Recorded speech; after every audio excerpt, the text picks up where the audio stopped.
Method 1. Setting up your phone for better pictures. 1. Clean the lens. Over time the camera lens can collect lint and create a blurred image. Just give it a good wipe with a clean cloth. 2.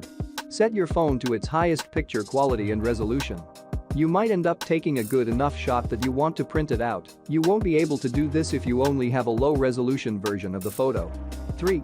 Turn off picture frames. A normally great shot may be ruined by a cheesy frame or background. If you really must have one, add the frame after you take the picture.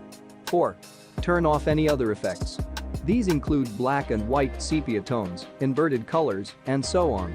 These aren't as necessarily as cheesy looking as frames and have their place. Nonetheless, these things are much better done in photo editing software later on than on board the phone.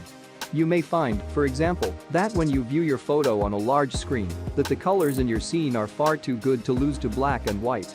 5. Set the white balance, if your phone supports it. The human eye usually adjusts for lighting, and so white appears white in any kind of lighting. A camera, however, will see that a given subject is redder than normal under normal incandescent household lighting. Better camera phones will give you the option to adjust the camera for this. If you have such an option, use it. If you're not sure what setting to use, experiment. Method 2. Setting up your shot. 1. Avoid subjects in low light, at least if you want them to be consistently lit. The small sensors in camera phones cannot run at high ISO speeds, i.e. high sensitivity to light, permitting indoor photos without a flash, without introducing large amounts of noise. In most circumstances, this precludes indoor photos other than in the best lit places. 2. Avoid bright reflections and other hot spots. This will either force the camera to underexpose the rest of the shot or cause the camera to blow out the highlights on the brightest parts of the shot. The latter is worse, since it is sometimes possible to extract details from parts of the image that are too dark, but impossible to recover blown highlights, since there is no detail therein to extract. On the other hand, this can be used to artistic ends, such as with bright light streaming through a window. People pictures will look best in diffuse lighting such as open shade, under a cloudy sky, or in bright artificial light. Try to include bright colors, which will show up well, rather than a range of light and dark areas, which will both lose detail. 3. Avoid anything that requires tight focusing. Due to their very short focal lengths, the distance between a camera's optical elements and the sensor, again, owing to their small sensors, camera phones excel at shots where nearly all of a scene is in focus.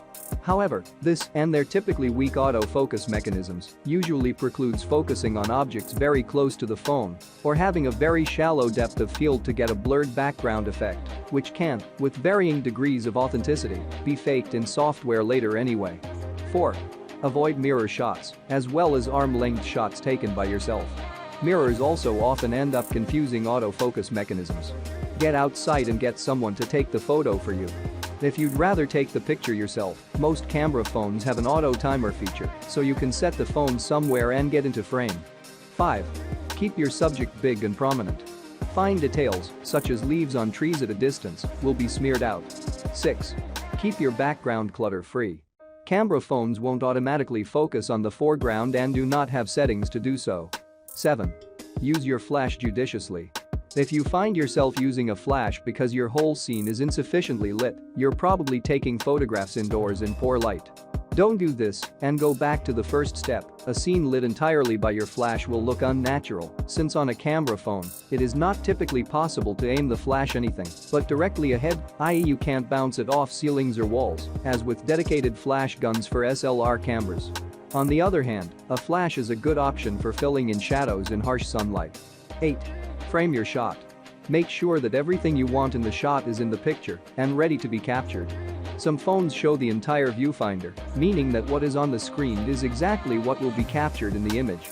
Other phones, however, only show what is in the middle of the image, but will capture more than the viewfinder shows. Err on the side of putting too much empty space into your picture. You can always crop it later. 9. Use a backdrop when shooting still scenes. A black background is a good start, as it can make objects and colors pop in your photo. 10. Finally, take the picture.